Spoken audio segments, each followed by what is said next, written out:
Il y a un sentiment qu'on n'éprouve pas assez quand on parle des services publics, avec la voix très cassée. C'est la fierté. Pourtant, si on est réunis aujourd'hui, c'est bien qu'on y croit et qu'on y tient.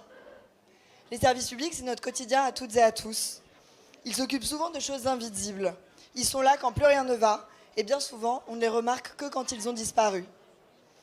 Alors, dans cette catégorie, on a tenu à leur rendre hommage pour de vrai.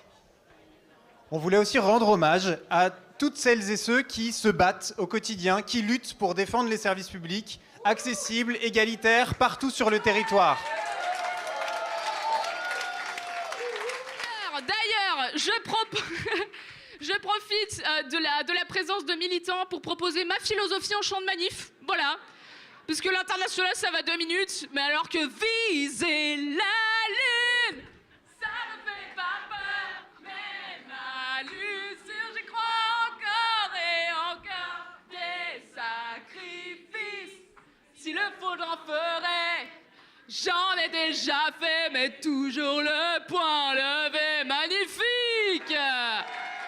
Oh là là là là, entre deux merguez.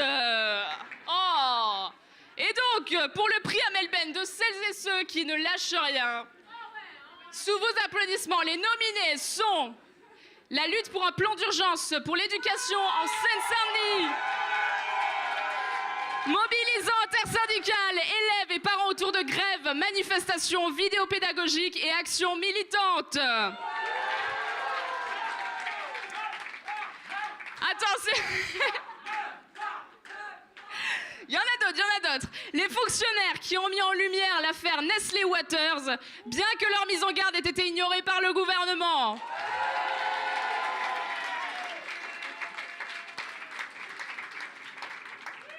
Le comité de défense de l'hôpital de Carhaix dans le Finistère, qui organise la mobilisation et le recueil de la parole de la population contre la régulation prolongée du service d'urgence.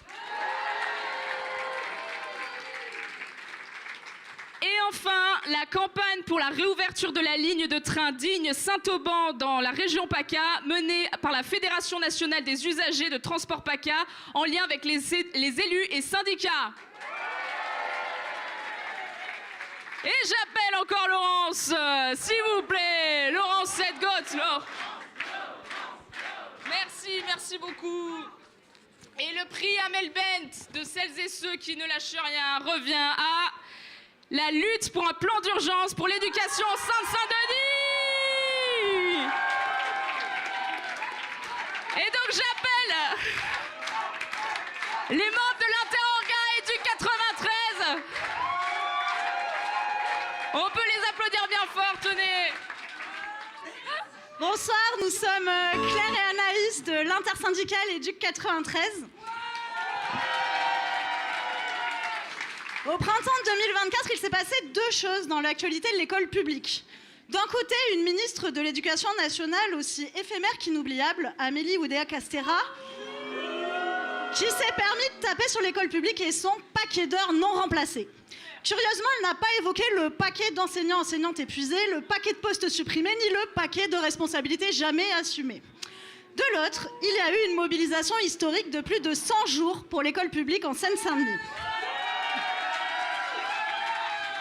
Quand les réformes de tri social et les coupes budgétaires mettent à genoux l'école publique, les élèves du département le plus pauvre et le plus jeune de la France hexagonale le subissent d'autant plus.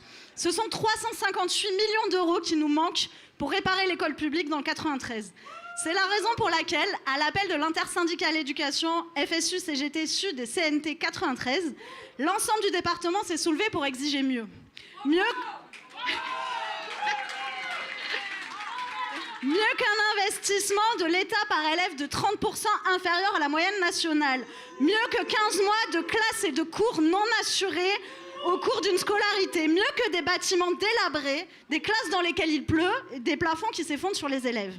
Dans le même temps, l'école privée se gave d'argent public. Et ce n'est pas un petit goûter. Un banquet à volonté avec nos impôts.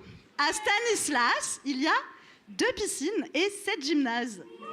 Ils font du crawl dans l'argent public pendant que nous, on rame dans les fuites budgétaires.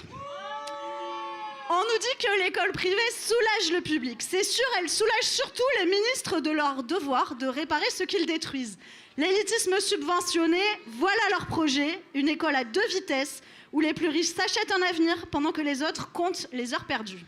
Alors ça, dans le 93, nous n'avons pas de piscine dans nos établissements, si ce n'est quand les toilettes débordent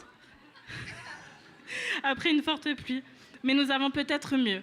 Le sens de la lutte, de la défense du service public d'éducation et une détermination plus solide que l'enthousiasme d'Oudéa Castéra lors de son bain dans la Seine.